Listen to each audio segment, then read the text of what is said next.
Olá, meninos, tudo bem? Espero que sim, espero que vocês estejam se protegendo, espero que vocês estejam com saúde. E vamos lá para mais uma aula de biologia. A nossa aula de hoje é uma revisão dos conteúdos herança e sexo e ecologia. Qual o objetivo dessa revisão? Vocês farão uma prova chamada de prova diagnóstica. E nesta prova vocês terão conteúdos de biologia e de outras disciplinas. E os conteúdos que vão ser cobrados são os conteúdos que vocês aprenderam no mês de agosto e setembro. Então, eu vim aqui mais só para relembrar vocês dos conteúdos, certo? Então, vamos lá.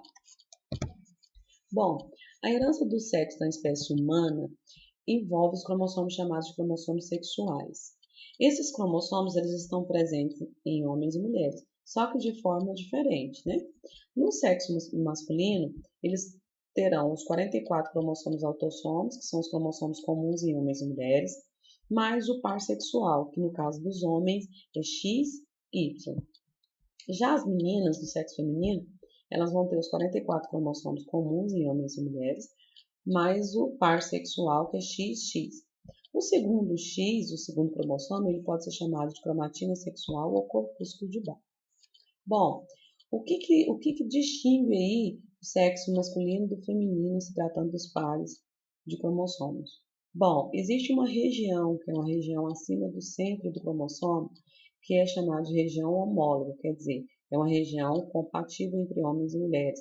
Então, todos os genes que se encontram nessa região é comum entre mulheres e homens, ou seja, X e Y. Já toda herança que se encontra na parte abaixo do centro do cromossomo, se estiver em X, vai ser uma herança ligada ao X. Se estiver em Y, vai ser uma região ligada ao Y. E no caso, essas duas regiões elas não são homólogas, elas não são compatíveis. Por quê? Porque elas são distintas, certo? Há algumas heranças que estão ligadas ao X, que são citadas aí, é o daltonismo e a hemofilia. São duas heranças recessivas. Então, ou seja, uma mulher daltônica, para ela ser daltônica, ela tem que receber desenho por parte do pai e desenho por parte da mãe. Já um homem, para ele ser daltônico, basta ele receber o X, desenho da mãe, e o Y do pai, que ele é daltônico. No caso da hemofilia também. Só que nesse caso a gente representa com a letra H, porque se trata de outra herança. Se for uma menina hemofílica, ela tem que ter recebido do pai e da mãe o Hzinho. Se for um homem hemofílico, basta ele ter recebido um Hzinho por parte da mãe. Bom, a mãe precisa obrigatoriamente ser hemofílica ou ser daltônica para expressar essa herança? Não. A mãe ela pode ser portadora, ela pode ser XDzão, XDzinho, e aí se ela doar o Dzão, o filho vai ser normal. Se ela doar Dzinho, o filho vai ser hemofílico, o filho do sexo masculino. Do mesmo jeito, vai ser daltônico ou hemofílico. Do mesmo jeito, é hemofilia, tá bom? Herança restrita ao sexo ou ligada ao Y ou holândrica. São heranças que estão aonde? Nessa região de Y, ou seja, vão ser heranças que vão estar presentes apenas em meninos, tá bom? Bom, as heranças que são chamadas de limitadas ao sexo, elas são heranças que vão ter uma limitação ao sexo masculino, mas elas estão determinadas lá nos cromossomos sexuais. Um exemplo é a hipertricose auricular. É uma herança onde há um crescimento demasiado de pelos na orelha, e isso é uma característica presente em homem, porque é limitada ao sexo masculino, tá bom? Influenciada também está relacionada aos cromossomos autossomos, porém é uma herança de dominância e é assim, a calvície. É assim, igual o homem, para ele ser calvo, basta ele ter um alelo dominante. Já a mulher, para ela ser calva, ela precisa ter os dois alelos dominantes, tá bom? E no caso da mulher, como eu já comentei com vocês em uma outra aula, é necessário os dois e essa expressão só acontece mais tarde. Existem alterações nos cromossomos, na quantidade de cromossomos, que vai provocar alterações na formação, na fisiologia do indivíduo. Por exemplo, mulheres com síndrome de Turner, elas faltam um cromossomo X, então elas têm 44 cromossomos autossomos, mais X0, ela só tem um X. Então, nesse caso, o total de cromossomos nessa mulher será de 45 cromossomos. E ela vai ter uma série de malformações que já foi citado em uma outra aula, até com imagens. A síndrome de Klinefelter é uma síndrome que acomete homens, uma vez que eles apresentam 44 cromossomos autossomos, mais 2X e um Y. Nesse caso, o homem vai apresentar um total de 47 cromossomos, tá bom? Bom, vamos falar um pouquinho de ecologia. A ecologia, eco quer dizer casa, logia, estudo. Então, é a área da biologia que estuda a nossa casa, o nosso ambiente. E para entender esse ambiente, que é a biosfera, que é o planeta Terra, nós vamos começar com um indivíduo, que é o organismo. Um organismo vive num ambiente. Uma vez que esse organismo não consegue sobreviver, né, e nem reproduzir sozinho, ele precisa se unir a outros da mesma espécie. Aí, a partir do momento que eu tenho a união de vários organismos da mesma espécie em um determinado ambiente, eu tenho uma população. Então, o conjunto de organismos de mesma espécie é uma população. A população, por sua vez, não consegue se manter sozinha. E ao se unir com outros indivíduos de outras populações, de outras espécies, forma uma comunidade, chamada de comunidade biológica. Como a comunidade ela não se mantém sem a utilização dos raios solares para o aquecimento da Terra, sem a utilização dos gases da atmosfera, sem a água, eu tenho uma interação da comunidade biológica, que são todos os seres vivos, de todas as populações, com o ambiente, com os fatores abióticos, com os fatores que não têm vida. E aí eu tenho um ecossistema. Então, o ecossistema é a interação da comunidade biológica com o meio.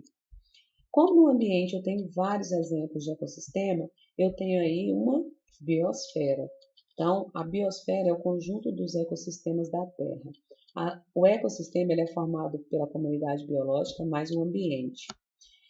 A comunidade biológica ela é formada por várias populações e a população ela é formada por vários organismos da mesma espécie. Então aí eu fecho os níveis de organização dos seres vivos: organismo, população, comunidade biológica, ecossistema, planeta Terra, biosfera. Até então, o único planeta que pode ser chamado de biosfera é o planeta Terra. Nesses ambientes, os seres vivos eles precisam se alimentar. E aí eu tenho as cadeias alimentares. Toda a cadeia alimentar ela começa pelo produtor. Por quê? Porque é ele quem faz fotossíntese e é ele que vai produzir o próprio alimento que servirá de nutrientes, de matéria e energia para o consumidor primário, que por sua vez vai servir de alimento para o consumidor secundário, que por sua vez vai servir de alimento para o consumidor terciário. A cadeia alimentar, a definição dela é transferência de matéria e energia de ser vivo para ser vivo em um determinado ambiente. Por quê? Porque toda matéria, toda energia que essa planta adquiriu, parte ela gasta em benefício próprio, tá bom? Mas outra parte serve de alimento para o consumidor primário. Do mesmo jeito, o consumidor primário, parte daquilo que ele ingeriu ao longo da vida dele serve para energia dele, para a sobrevivência dele, e parte ele acaba fornecendo para o seu consumidor, que é o consumidor secundário, e assim por diante. Como na natureza não existe um único modelo padrão de cadeia alimentar, nós temos as teias alimentares. Então, as teias alimentares é o quê? Conjunto de várias cadeias alimentares de um determinado ecossistema, de um determinado ambiente. Bom, quanto ao fluxo de matéria e energia, a matéria, pessoal, é a massa, tá? Então, para a gente construir a nossa massa, a gente precisa ingerir alimento, a gente precisa adquirir matéria.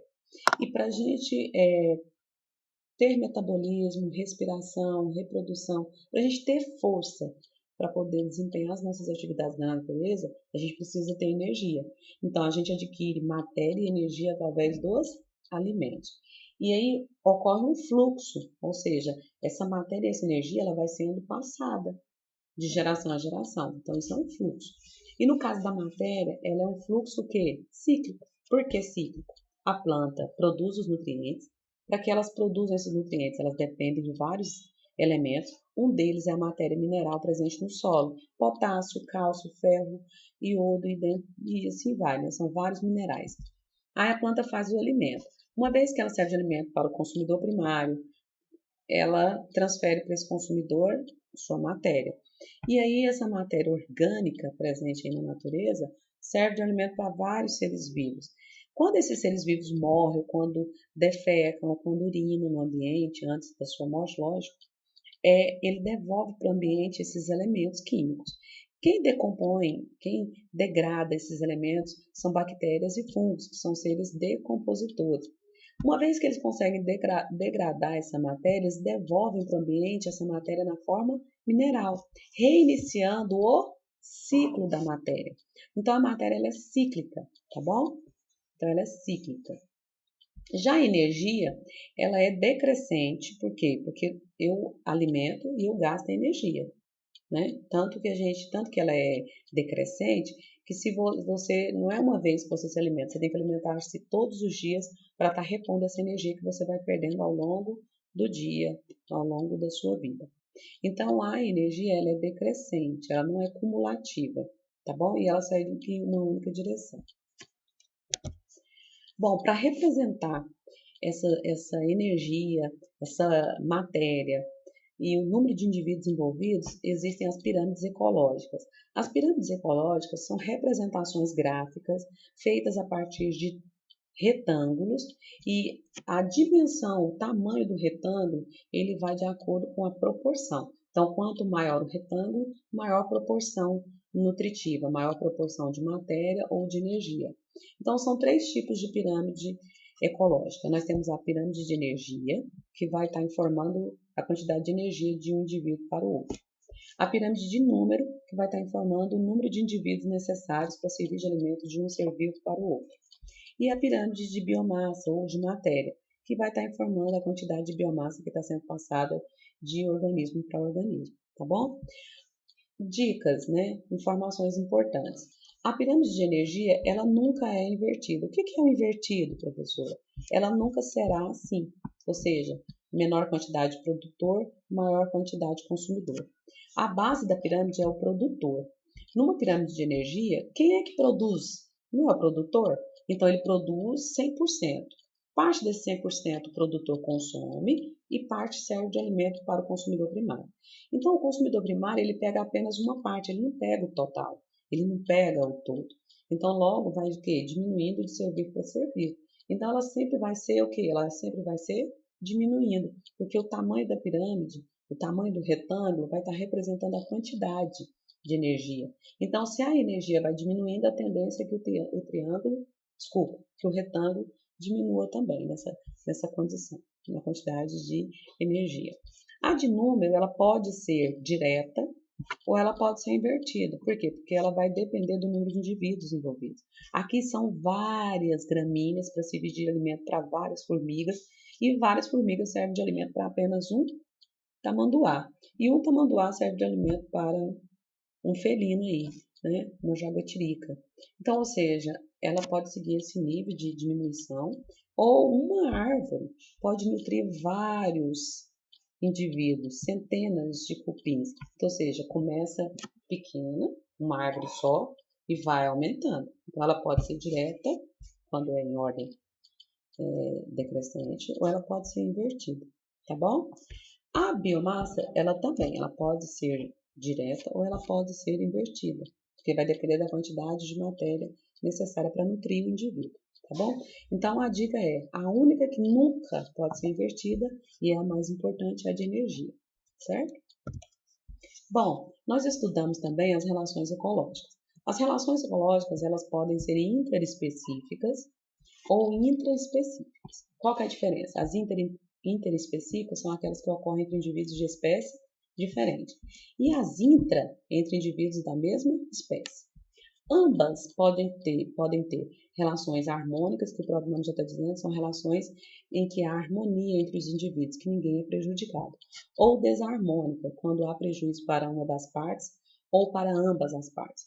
Então, o termo harmônico e desarmônico pode ser tanto para as relações inter quanto para as relações intra. Bom, depois vocês dão uma olhada melhor nesse slide que cita alguns exemplos. Os ciclos, que foi a parte que eu abordei com vocês. Os ciclos biogeoquímicos, eles envolvem seres vivos, que é o bio, geo, que é o ambiente, né, e todos os elementos presentes nesse ambiente, e químico, por quê? Porque ocorrem reações químicas para que esses ciclos, né, ocorram, tá bom? Então, por isso eles são chamados de biogeoquímicos. Os principais ciclos são o ciclo da água, que envolve rios, mares, lagos, oceanos, animais, plantas. O ciclo do carbono, que envolve a devolutiva de oxigênio por parte das plantas e a absorção de carbono por parte das plantas. Então, o ciclo do carbono, está diretamente ligado ao ciclo do oxigênio. O ciclo do nitrogênio, que ele envolve a participação de várias bactérias que vão estar agindo na fixação desse nitrogênio, que é de grande importância para a nossa base nitrogenada, que é o nosso DNA. Lembrando que a maneira da gente adquirir o nitrogênio é através da alimentação, a reposição do nitrogênio é através da alimentação. Nós não conseguimos inspirar o nitrogênio da atmosfera, nós dependemos da ação de bactérias que fixam esse nitrogênio, tá? E fazem aí o processo de absorção, de transformação do nitrogênio na natureza. Nós temos o ciclo do oxigênio, que envolve aí o recebimento do oxigênio por parte dos animais e a devolutiva de carbono por parte dos animais para as plantas. Então, o ciclo do oxigênio, como eu já disse, volto a repetir, ele está diretamente ligado ao ciclo do carbono. Bom, o efeito estufa e o aquecimento global, qual a relação deles com os ciclos, de modo geral? Uma vez que o planeta está protegido dos raios ultravioleta, o clima fica bom, o ambiente ele está bom para que ocorra aí todos os ciclos de uma maneira íntegra, né? de uma maneira integrada. Uma vez que há uma grande emissão de gás carbônico na atmosfera e as plantas não conseguem absorver esse carbono ele sobe. Uma vez que ele sobe, ele compromete a camada de ozônio. E uma vez que ele compromete a camada de ozônio, ele compromete a temperatura da Terra, ou melhor, compromete esse efeito estufa, que é o que? A radiação solar chegando, mas de certa forma sendo bloqueada pela camada de ozônio. Então, o fato do carbono estar sendo emitido na natureza e ele acaba degradando, desfazendo a camada de ozônio. E isso faz com que o Sol entre com maior intensidade no planeta, provocando aí o que nós chamamos de aquecimento global, tá bom? Que é a incidência de forma agressiva, né? De forma intensa dos raios ultravioleta no planeta. E aí, infelizmente, essa condição de aquecimento da Terra acaba provocando aí uma série de problemas de fatores ambientais. E a maneira em que o homem vem emitindo grande quantidade de dióxido de carbono é com as indústrias, com a queima dos combustíveis fósseis, com a utilização de produtos, né, CFCs, HCFCs, extintores de fogo, pesticidas. Esses elementos eles acabam contribuindo para danificar a camada de ozônio e levando assim ao comprometimento do efeito estufa da Terra e um aquecimento aí de forma descontrolada do planeta. Nesse sentido, olha a influência aí. Uma vez que as plantas não conseguem absorver grande quantidade de gás carbônico, esse gás carbônico vai para onde? Vai para a troposfera, vai para as camadas mais altas do planeta, né? Do planeta Terra. Uma vez que esses elementos químicos sobem, eles acabam combinando-se com a água que está nas nuvens, né? Nós já sabemos que a chuva ela é formada a partir de solidificação, né? Formação das nuvens, que aí ela pesa e cai sob a forma de chuva. Se eu tenho a combinação da água, né? Da H2O, com os elementos químicos que estão aí na atmosfera, eu vou ter o quê? Uma combinação de gases tóxicos. E aí eu vou ter a chuva ácida. Essa chuva ácida, infelizmente, ela compromete vegetações, ela compromete o solo. Então, infelizmente, ela acaba prejudicando o ambiente. Outra coisa séria, a questão do aquecimento global acaba tirando do ambiente o clima, a temperatura normal, o fluxo normal de temperatura, que é o que? o ar quente subindo, numa determinada altitude ele se torna frio, mais alto ainda se torna ainda mais frio, e aí acaba contribuindo para a formação das nuvens, e aí você já sabe, acontece o ciclo da água, de uma forma natural, normal. Com o aquecimento, né, com a entrada dos raios ultravioleta de forma intensa no nosso planeta, nós vamos ter o que? Inversão térmica, que é o que? O ar frio, ao invés dele subir, por causa que está muito quente, ele tende a se manter aqui, mas a temperatura está tão intensa que o ar quente acaba bloqueando a passagem, né, desse ar frio para as camadas mais superficiais do planeta, e eu tenho uma inversão térmica aí, eu tenho uma mudança de clima, o que compromete muito a nossa saúde. Então, eu finalizo aqui a nossa aula, a nossa revisão. Qualquer dúvida, na quinta-feira eu estou sempre disponível, né, nas nossas aulas virtuais. No caso, vocês podem estar entrando em contato para esclarecimento de qualquer dúvida. Caso não estejam conseguindo acompanhar as nossas aulas, tem vários professores bacanas no YouTube que tem uma linguagem bem dinâmica e com uma informação correta, né? Então, eu posso citar alguns, como o professor do Descomplica, ele é muito bom, o Paulo Jubilu, Samuel, Álvaro. Então, são professores que são responsáveis por aquilo que eles falam de forma correta, muito dinâmica. Então, estudem. O importante é vocês buscarem ferramentas de estudo. Não é só com o objetivo de aprovação, mas com o objetivo de aprendizagem. Não se esqueçam disso. Fiquem com Deus, se protejam, tá? Se cuidem e um grande abraço.